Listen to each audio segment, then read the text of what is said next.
لولا الملامة يا هوى، لولا الملامة لفرد جناحي عالهوى زي اليمامة. لولا الملامة يا هوى، لولا الملامة لفرد جناحي عالهوى زي اليمامة. وأطير وأرفرف في الفضاء، وأهرب من الدنيا الفضاء. وأطير وأرفرف في الفضاء، وأهرب من الدنيا الفضاء. وكفاية عمري، كفاية عمري اللي انقضى وأنا بخاف الملامة، وأنا بخاف الملامة من ملامة. عظيمة عظيمة بجد. ايه رأيكم؟ يلا ندخل على الفيديو بتاع الميك اب، عشان احنا دلوقتي احنا عملناها مقدمة، بس ايه رأيكم بجد في صوتها؟ اللي عجبها صوت فنانتنا كروان الغردقة كريستين ممكن تكتب لنا في الكومنتات، وهنزل لكم اللينك بتاع القناة بتاعتها. اشوفكم على خير يا بنات. مبسوطة يا كريستين؟ جدا. الميك اب شعر تحفه. ده انا عايزه اقول كمان الكاميرا ظالمه اللي انا شايفاه، ده حقيقي. الطبيعي والواقع احلى أجمل بكتير كمان فعلا كتير. فعلا فعلا. اشوفكم دايما على خير. يلا ندخل على فيديو الميك اب يا بنات. ازيكم يا بنات؟ عاملين ايه؟ وحشتوني جدا جدا جدا. النهارده جايه لكم بقى بكروان الغردقه بتاعنا القمر اللي منوراني. على فكره هي ليها فيديو قبل كده بس لسه ما جهزناهوش. بس النهارده بقى قلنا نعمل ايه؟ النهارده قلنا نسجل لايف كده مع القمر، ها؟ وعشان امبارح هي كان معاها حفله وكانت منوره الدنيا. بركه فيك حبيبتي ربنا يخليكي. فالنهارده بقى ايه، جهزنا البشره خالص وهنبدا نوزع الكونسيلر بتاعنا. تمام؟ واحنا بنوزع الكونسيلر كده على حسب شكل العين يا بنات. مش كل الكونسيلر بتوزع بشكل معين. يعني انا لو عندي وش مدور قوي بسحب الكونسيلر على شكل 8. تمام؟ انا شرحت قبل كده كذا مره فما فيش داعي التكرار يا بنات، بيعلم اشطر بنوتات في الدنيا. معايا؟ تمام. هنوزع بعد كده الكونسيلر بتاعنا، وهنحط كونسيلر لون بسيط جدا لان احنا يا بنات الصبح دلوقتي، فاحنا عايزين نعمل حاجه خفيفه ما تبقاش واضحه قوي. زي ما انتم شايفين هنرفع خدود، وزي ما قلنا يا بنات لما اجي ارفع خدود اديها بزي نص دايره كده. لو عندي برضو وش مربع وش مدور قوي بعمل بشكل حاد جدا زي ما انتم شايفين. تمام؟ شايفين الحكايه سهله قد ايه وحلوه قد ايه؟ اللي عنده اي اسئله يا بنات وحابب يسالني فيها يقول لي. طبعا دايما معوداكم بقول لكم دايما ندمج الكونتور الغامق الاول بالشكل ده. تمام؟ دمج الكونتور الغامق. دايما بسحب على فوق عشان اطفي الجزء لو في عندي جبين عالي او حاجه، عشان اطفي الجزء اللي فوق. بس دايما بقول ايه، الكونتور في بدايه الدمج كل حاجه بتبقى في مكانها ما بتروحش. زي ما انتم شايفين كده بدمج كل حاجه في مكانها. تمام؟ عشان ما اطولش عليكم برضو، انا مش هطول عليكم قوي في الحاجات دي لان انتوا شفتوها كتير. هخلص دمج وارجع لكم. كده يا بنات هبدا اثبت كامل الوجه زي ما انتم شايفين. انا بثبت الوجه كله لان انا بشتغل لوز باودر شفافه. دايما بقولها للبنات الجداد ما تشتغليش لوز باودر الوان علشان اللوك بتاعك تحافظي عليه. لما توصلي لمرحله معينه اشتغلي بالوان مفيش مشكله. بس انا عموما بفضل الشفافه لان هي بتحافظ على كل حاجه. انا اي برودكت حطيته هي بتحافظ لي عليه وبيفضل بالوانه لغايه ما بخلص اللوك بتاعي خالص. زي ما شايفين انا بحب برضو اثبت بالفرشه، مش بحب اثبت بالسبونجه العاديه لانه الفرشه الشعر بتاعها بيدخل جوه المسام فبيثبت حلو جدا، بيديني كمان يعني فلتر للفاونديشن بتاعي زي ما حضراتكم شايفين.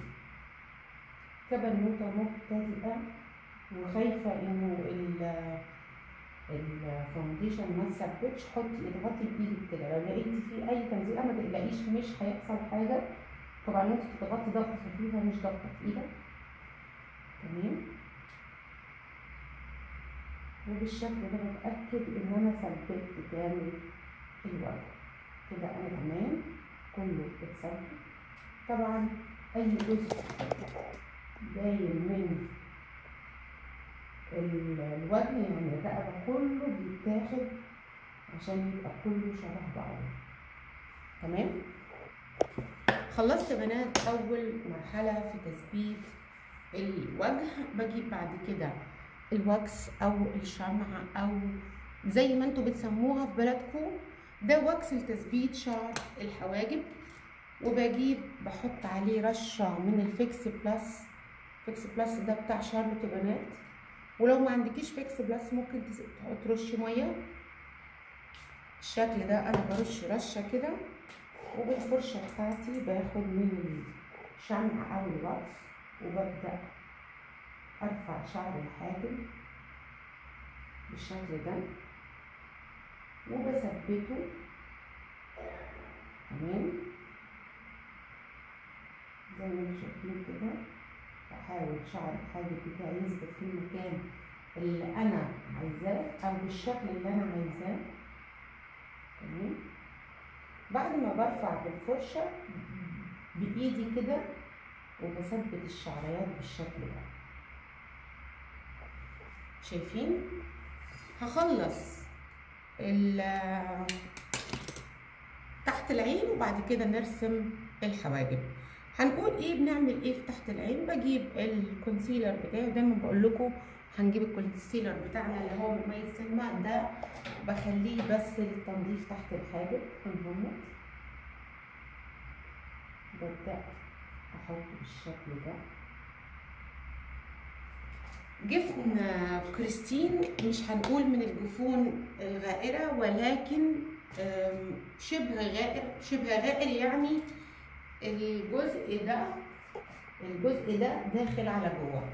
فاحنا يعني هنبعد شويه عن ان احنا نعمل كات كريس، لانه لو عملنا كات كريس هيبان انه غائر اكتر. فهنقول هنعمل ايه اللوك بتاع القمر بتاعنا. بحدد طبعا يا بنات زي ما انتم شايفين، باخد خط واحد بس من تحت شعر الحواجب. تمام.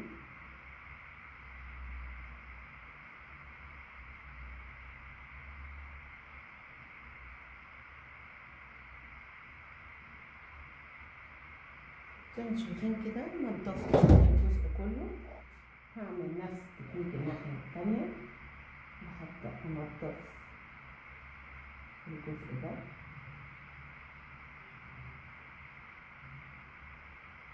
تمام.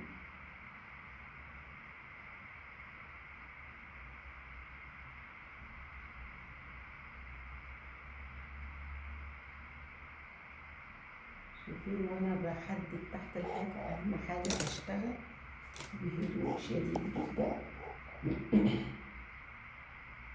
البيوتي بلندر بتاعتي دي مسؤولة بس ان هي بتشيل الزيادة بتاعت الكونسيلر وبتضيع لي شكل الخدود. العميلة بتاعتي فتحت عينها، طب اعمل ايه؟ اقول لها غمضي عينك تاني، وهرجع اقول عشان ما يظهرش عندي خطوط، اتاكد جدا ان العميله بتاعتي ما رفعتش عينها وما عملتليش خطوط تحت الحاجب. هنجيب كومباكت باودر، لوس باودر، لون شادو اللي انتي عايزاه والمتاح عندك. هبدا اثبت الجزء ده. تمام.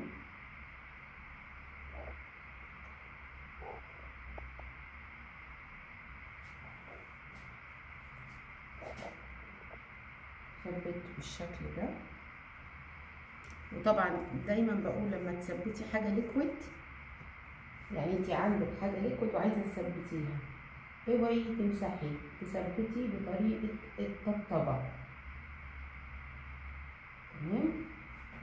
اجيب فرشتي الجميله اللي انا بنضف بيها وبشيل كل الزياده اللي فوق. حلو. اجي عشان انا ابقى في الامان وابقى مطمئنه وما اخافش، اجيب شويه لوز باودر هحطهم في الجزئيه دي. طب بتعملي كده ليه؟ عشان لو حصل اي فول اوت ينزل على شويه اللوز باودر دول، هيبقى بسهوله جدا انه انا اشيلهم. لكن لو نزل على اللوك بتاعي عارفين مش هيطلع نضيف، مش هيطلع حلو، فكده انا امنت نفسي جيد جدا. هبدا يا بنات اعمل اللون الانتقالي بتاعي. هجيب دايما، انا بحب اشتغل بالالوان اللي مدي على نود كده. هبدا اعمل اللون الانتقالي بتاعي وهنقول هنعمله ازاي. اول حاجه يا بنات بحط السبونشه بتاعتي بالشكل ده عشان ارفع الجزء بتاع الخد بتاع العين عشان تبقى الامور سهله بالنسبه لي. اللون الانتقالي بيبقى في الجزء الجفن الثابت مش المتحرك، اللي هو الجزء ده اللي في العضمايه بتاعت الحاجب زي ما انتم شايفين. تمام. شايفين انا عملت اللون الانتقالي، خلص حرفيا اللون الانتقالي بالسهوله دي، زي نص دايره، زي هلال، زي قوس، بس في الجزء ده. هروح كمان الناحيه الثانيه واعمل نفس التكنيك. دايما البنات المبتدئه بقول لها ما تخلصيش العين بالكامل وترجعي تعملي العين الثانيه، اعملي كل خطوه عملتيها الناحيه دي تعمليها الناحيه الثانيه. تمام. زي ما شايفين كده، ولا اسهل من كده. خلصنا اللون الانتقالي. نخش على اللون الماستر اللي انا هشتغل بيه. طبعا انا هختار درجه غامقه شويه على بنيات وهقول لكم هنعمله ازاي. كده يا بنات هبدا اختار الدرجه اللي جايه على بني دي وهبدا احطها في كورنر العين. فين في كورنر العين؟ هقول لكم حالا دلوقتي. هحطها هنا، بس انا عشان الجفن اللي عندي الى حد كبير الجفن غائر، فانا مش هدخل جوه قوي. ليه بقى؟ عشان ما اعملش كات كريس. نطلب من العميله ان هي تقفل عينها. لا، كروان الغردقه يتدلع زي ما هو عايز، محدش يقدر يتكلم مع كروان الغردقه. هسمعكم صوتها يا بنات، حاجه عظمه كده. على فكره هي عندها قناه على اليوتيوب يا بنات، اللي عايز يتابعها طب انزل لكم لينك القناه بتاعتها في المنتدى وتابعوها، هتنبسطوا قوي على فكره. شايفين احنا كده خلصنا تقريبا، خلصنا لوك العين. شوفوا مفيش اسهل من كده. هبدا كده زي ما حضراتكم شايفين، برضو في نهايه العين بالشكل ده، وبرضو مش بطلع قوي او بدخل على العين قوي. طب ليه؟ عشان الجفن بتاعنا الى حد كبير داخل جوه، او اللي احنا قلنا عليه الجفن الغائر. تمام. بدل طبعا الالوان مع بعضها بالشكل ده.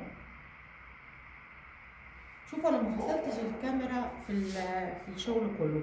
شايفين الموضوع سهل قد ايه واتعمل بسهوله جدا. كده الجزء اللي قدام ده انا عايزه انوره، فانا مش هحط جلو، مش هحط اي حاجه اثبت بيه، ولكن هجيب البالت بتاعت افرة، هاخد منها درجه، وزي ما انتم شايفين على ايدي على صباعي هاخد منها درجه جايه على ذهبي شويه، هنور الجزء ده وخلاص على كده. شايفين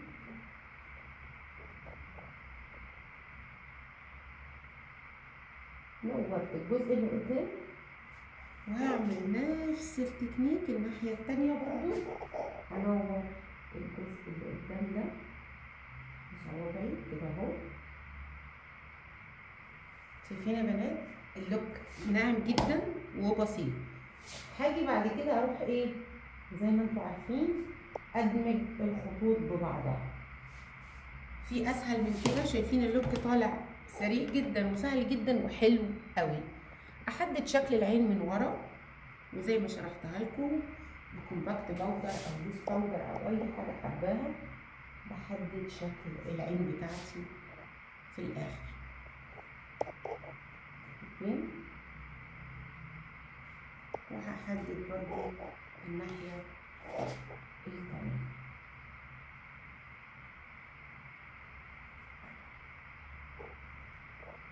كده هوصل لمرحله الحواجب. هنعمل تكنيك حلو قوي انا شرحته قبل كده، هنعمله النهارده بالحواجب. كده يا بنات جبت الجيل الحواجب بتاع انستازيا. الدرجه دي سوفت براون، الدرجه دي بتليق على ناس كتير جدا، وبتاكد ان شعر الحواجب ثابت في مكانه. ببدا من المنطقه بتاعه البق بتاع العين او من نهايه 3/4 العين كده ورا، عملت خط، هطلع فوق اعمل خط تاني واروح موصلاهم ببعض. تمام.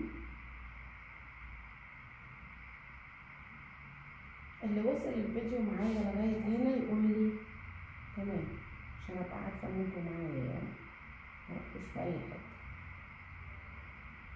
زي ما شايفين كده. ليه انا طلعت بره الحاجب على فوق؟ عشان ادي مساحه كويسه للعين تحت زي ما حضراتكم شايفين. تمام.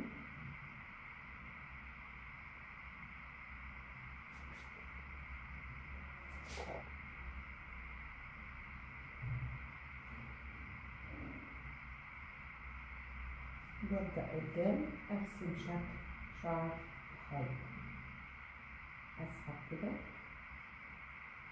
زي ما انتم شايفين.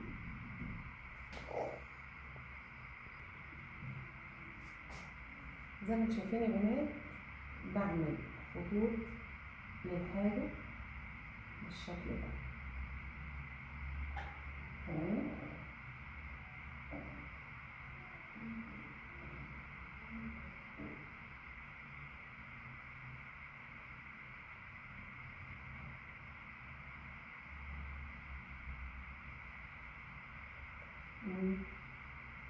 انا بحب شكل الحاجب تبقى طبيعي كده، والمتابعين كلهم بيحبوه قوي.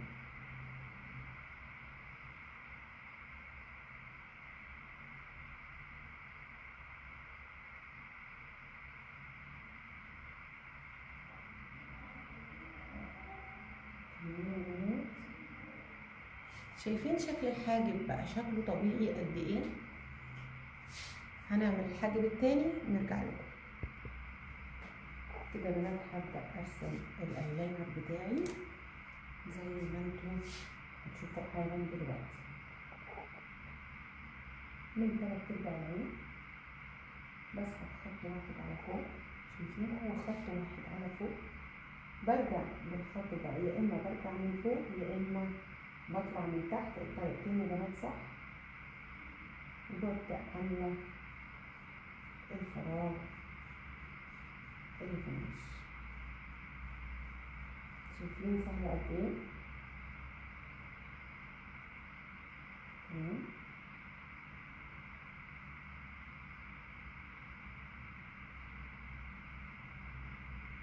زي ما انتوا شايفين. هعمل العين التانية وارجع لكم. كده بنات لزقنا الرموش زي ما انتوا شايفين. شايفين جمالهم حلوين قد ايه؟ بس هو القالب غالب يا جماعه، يعني هي قمر لوحدها، فاحنا ما عملناش حاجه من عندنا، ده كله من عندها هي.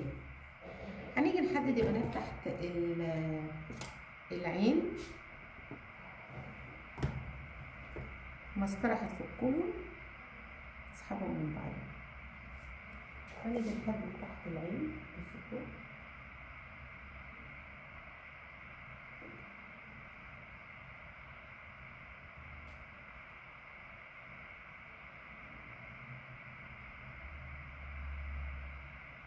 كل ما بتسحبي الاي شادو على تحت كل ما بتدي مساحة حلوة جدا للعين.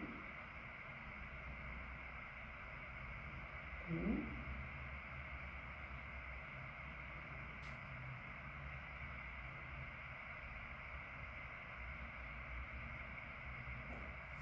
زي ما انتم شايفين يا بنات، شايفين مساحة العين هنا الناحية دي، شايفين لما نزلتي الاي شادو تحت ادي مساحة حلوة قد ايه.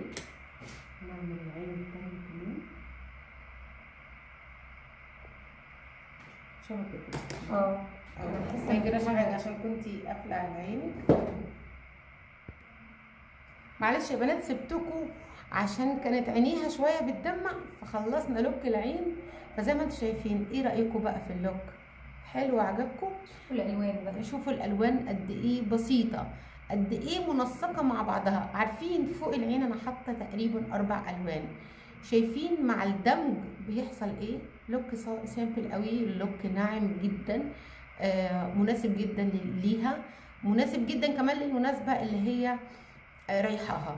هناخد رأي فنانتنا ونعرف رأيها في الميك اب بتاع النهارده وبتاع امبارح. بصراحة مبسوطة قوي، الألوان فوق العين تجنن وماشية مع الألوان اللي محطوطة على وشي مع الروج، كل حاجة ماشية مع التانية، ورسمة العين نفسها والحواجب كلها تفاصيل جميلة بصراحة. تسلم ايديكي يا مدام. حبيبة قلبي نورتيني. وشوفوا بقى في مقدمة هننزلها حلوة قوي هتعجبكم. اشوفكم دايما على خير. ما تنسوش اللايكات يا بنات، عشان انتوا يعني شوية مقصرين. نشد حيلكم، نشد حيلنا شوية، لايكات كتير كتير على قد ما نقدر. اشوفكم دايما على خير. باي باي يا احلى بنات في الدنيا.